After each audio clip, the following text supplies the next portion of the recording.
ہمارے اگلے مذاکرہ نگار جو ہیں ڈاکٹر خالد مبشر صاحب ہیں. آپ جامعہ ملیہ اسلامیہ میں شعبہ اردو میں پروفیسر ہیں. آپ عصر حاضر کے مشہور و مقبول شاعروں میں شمار کیے جاتے ہیں. میں آپ کے تعارف کے طور پر آپ کی ایک نظم آپ کے سامنے پیش کرتا ہوں. نظم کا عنوان ہے نفسیاتی مرض.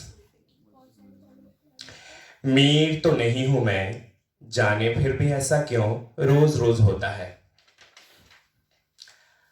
رات کے سمندر میں چاند جو کہ مچھلی ہے، موتیاں اگلتا ہے اور ایک موتی سے جل پری نکلتی ہے اور مجھ سے کہتی ہے کیوں اداس رہتے ہو، نیند کیوں نہیں آتی، کون یاد آتا ہے، کس کا غم ستاتا ہے.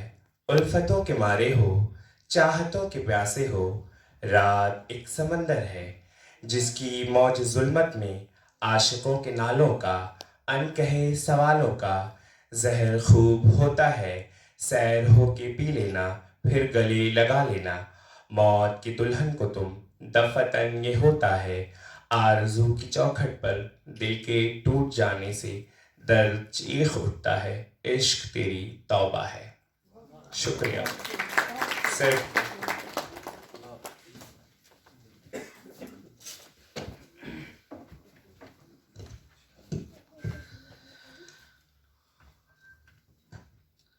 میرے مرشد صاحب صدر پروفیسر معین الدین جناح بڑے صاحب،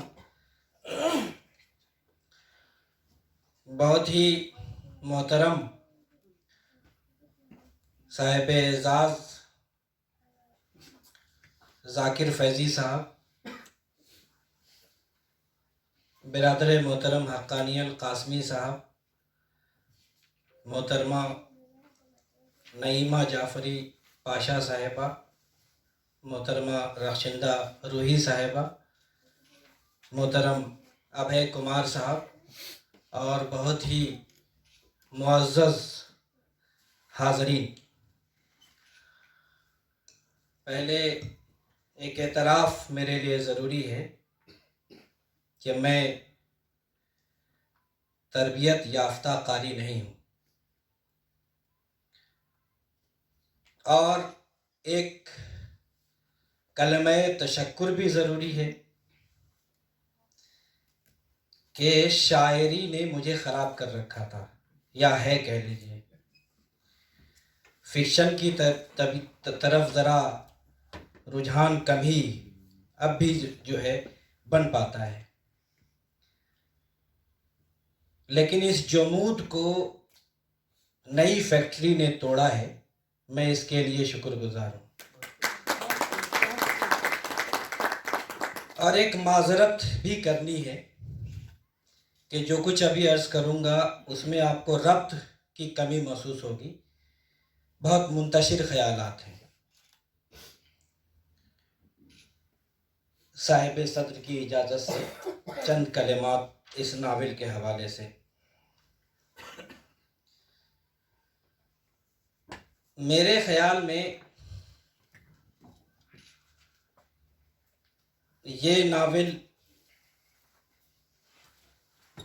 جرم،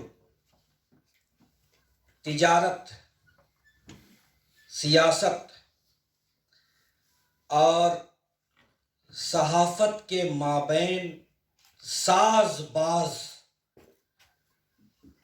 اور اس کے درمیان رشتوں کی گتھیوں پر مشتمل ہے.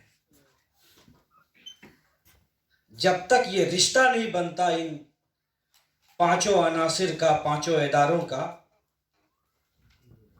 تو کوئی دجل وجود میں نہیں آتا، دجل کا نظام وجود میں نہیں آتا. اس نظام کو تقویت بخشنے میں ان پانچوں کی آپس میں گہری اور وسیع کہنا چاہیے تعلق داری بہت ضروری ہے. اور اس ناول نے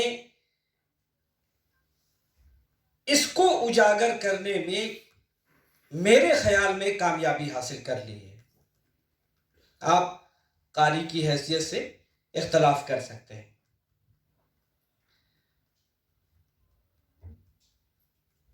ایک خیال کا اظہار کیا گیا کہ زمان و مکان غیر واضح ہے. مجھے نہیں لگتا. گزشتہ 10 برس ہمارے سامنے ہیں، اور معاف کیجیے گا مغربی یو پی، بلکہ شہر کا نام بھی لے لوں، مراد آباد سے لے کر دلی تک کا لوکیل ہے. کریئرزم کا نشہ جس کی جڑیں مادیت میں پیوست ہیں. میں سمجھتا ہوں یہ ناول ہمیں اس نشے کی طرف متوجہ کرتا ہے، ہماری نئی نسل کو.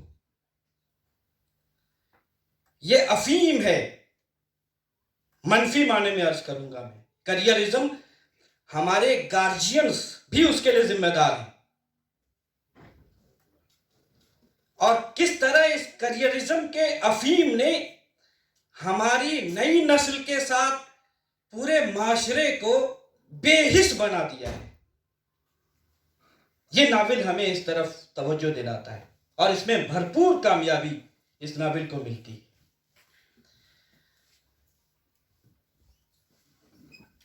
کریئرزم کی انتہا یہ ہے کہ محبت جو آفاقی قدر ہے ہماری، عشق، وہ بھی مان پڑ جائے اس کے سامنے. اور اس جڑ تک پہنچنا ایک بڑے فنکار ہونے کی دلیل ہے. میں مبالغے کے لیے معذرت چاہتا ہوں. عام ناول ہوگا تو رومان پیش کر دے گا، کام ختم. یہ ناول رومان پیش نہیں کر رہا ہے. رومان سے پرے شدید ترین درندگی کی انتہا تک پہنچی ہوئی اس دنیا کو اس سے نکالنا کس طرح ہے، محبت بھی قربان. یہ ناول وہاں پہنچتا ہے. اور میں یہاں جان بوجھ کر کے، ظاہر ہے ابھے کمار صاحب نے ہم سب کا کام بہت آسان کر دیا ہے، ہم ان کے مشکور ہیں کہ پلاٹ اور کہانی جس طرح مختصر وقت میں آپ نے خوبصورتی کے ساتھ پیش کی ہے. بہت سی باتیں اس ناول کو پڑھتے ہوئے ذہن میں ابھرتی ہیں. یہ متن بہت سے متون سے رشتہ قائم کرتا ہے. ابن صفی تک پہنچتا ہے یہ ناول. تجسس یا جاسوسی یا تفتیش کا جو مادہ ہے ہمارے یہاں پوری روایت ہے. اس ناول کا رشتہ اور بھی کئی متون سے جا ملتا ہے، میں اس طرف ابھی نہیں جانا چاہتا ہوں. میرے نزدیک اس ناول کی ایک اہم خصوصیت یہ بھی ہے کہ اس کے پلاٹ کو میں بہت کامیاب پلاٹ تصور کرتا ہوں. کوئی نام اگر مجھے اس پلاٹ کا دینا ہوگا تو میں برگد سے اس کو تعبیر کروں گا. اس معنی میں نہیں کہ برگد کے پیڑ کے نیچے کچھ بھی نہیں اگتا، اس معنی میں نہیں. اس معنی میں کہ اس کی شاخیں بعد میں خود ایک مکمل درخت بن جاتی ہیں اور برگوبار لاتی ہیں. مختلف سیکشنز میں، مختلف حصوں میں جو یہ ناول آگے بڑھتا ہے، مجھے خوشی ہوئی کہ ہر حصے میں کئی کہانیاں پنپ رہی ہیں، جنم لے رہی ہیں قاری کے ذہن میں. حالانکہ اس کو منفی طور پر بھی کچھ لوگوں نے پیش کیا کہ کہیں نہ کہیں ایک بہکاؤ یا انتشار آ رہا ہے. یہ ناول نگار کی کامیابی ہے کہ وہ سنبھال بھی رہا ہے، اس کو مرکوز بھی کر رہا ہے. لیکن کئی کہانیوں کو جنم دینا کوئی بری بات نہیں ہے، یہ اس کی خوبی ہے. بلکہ ایسی کہانیاں جنم لے رہی ہیں جو ہمارے عہد سے وابستہ ہیں، خیالی نہیں ہے. میں اس میں بعد میں آؤں گا کہ وہ کتنا خیالی ہے بچوں کے گوشت کا معاملہ اور کتنا حقیقی ہے. میں تو نہیں سمجھتا یہ خیالی ہے. نئی فیکٹری کیا ہے، میں صرف ایک جملہ سنانا چاہتا ہوں اور اس جملے نے مجھے جھنجھوڑ دیا ہے. نئی فیکٹری میں سینکڑوں نوجوان لڑکے اور لڑکیاں شاہانہ قیدی ہیں، قیدی تھے. لفظ شاہانہ قیدی پر توجہ چاہتا ہوں. آسان نہیں ہے ایسی اصطلاح میں بات کرنا. ایک بڑا فنکار، پھر میں دہرانا چاہوں گا، پہلا ناول ہے تو اس کا مطلب ہی نہیں کہ سستے میں اور ہلکے میں لے لیا جائے. جو حق ہے تخلیق کار کا اس کو ملنا چاہیے. جملہ پھر سنانا چاہتا ہوں، سبھی باذوق قارئین ہیں. نئی فیکٹری میں سینکڑوں نوجوان لڑکے اور لڑکیاں شاہانہ قیدی تھے. پورے عہد کا کرب پھر میں پلٹ کے جانا چاہتا ہوں، لے جانا چاہتا ہوں آپ کو. ملٹی نیشنل کمپنیز نے ہمیں کس طرح غلام بنایا ہے، اور وہ غلامی کیسی غلامی ہے کہ ہمیں رشک آتا ہے کہ ہم بھی ایسے غلام بن جائیں، لیکن ہمیں نہیں معلوم کس کرب سے وہ غلام گزر رہا ہے، کیسی جکڑن اس پر ہے، کیسی زنجیریں ہیں جو دکھائی نہیں دے رہی ہیں. میں سمجھتا ہوں کہ اگر اصطلاح ہی کی بات ہے، جارگن ہی کی بات ہے، تو یہ ناول دراصل نیو کیپیٹلزم اور نیو امپیریلزم کو ڈیفائن کرنے والا ناول ہے. ایسٹ انڈیا کمپنی ختم نہیں ہوئی، اس نے صرف روپ بدلا ہے، اس نے صرف شکل الگ کر لی ہے، نیا بھیس اختیار کر لیا ہے. اس ناول کا اگر مجھے کہا جائے کہ کوئی مرکزی عنوان یا مرکزی خیال کیا ہے، تو میں کہوں گا کہ بنیادی طور پر نو استعماریت ہے، نو سامراجیت ہے، جس نے نئے سرے سے ہم انسانوں کو اور معاشرے کو جکڑ لیا ہے. بہت سی باتیں اس ناول کو پڑھتے ہوئے ذہن میں آتی ہیں. یہاں موقع نہیں کہ سب کا ذکر کیا جائے، لیکن جی چاہتا ہے ایک چھوٹا سا پیراگراف اس ناول کو پیش نظر رکھ کر، بلکہ پیراگراف کیا، صرف 2 جملے یا 3 جملے کہہ لیجئے، پر اس کے ساتھ مشکل یہ ہے کہ اسے کتابیں پڑھنے کے شوق نے ذہنی بیمار بنا دیا ہے. کتابوں کی دنیا کو وہ حقیقی سمجھ کر اس میں ڈوب جاتا ہے، تصور کی دنیا اس کی حقیقی دنیا بن جاتی ہے. معراج کے بارے میں یہ بات کہی گئی ہے. ایک بیماری کا ذکر بار بار آیا، مجھے تلفظ ابھی تک سمجھ میں نہیں آیا. 4 تلفظ تو یہیں سن چکا ہوں میں، لیکن فی الحال ابھی میں صرف اعتبار کرتا ہوں محترم فنکار کا کہ انہوں نے اس کا تلفظ بتایا، اسکریزوفرینیا. تو میں ابھی انہی کے تلفظ کو دہرا رہا ہوں، میں بھی کنفرم نہیں ہوں کہ اس کا صحیح تلفظ کیا ہے، چونکہ 4 تلفظ میں یہی ادا کیا گیا اس بیماری کا نام. لیکن خیر اس سے بحث نہیں. اصل بات جو مجھے کہنی ہے، ناول نگار ہمیں جس جارحیت اور جس درندگی کی طرف مکمل طور پر اس کا عرفان اور اس کی بصیرت بخشتا ہے، وہ بہت اہم ہے کہ معراج ہی اس بیماری کا شکار نہیں ہے، اس نفسیاتی مرض کا. پورا عہد اور اس عہد سے وابستہ ہم سبھی اسی مرض کے شکار ہیں.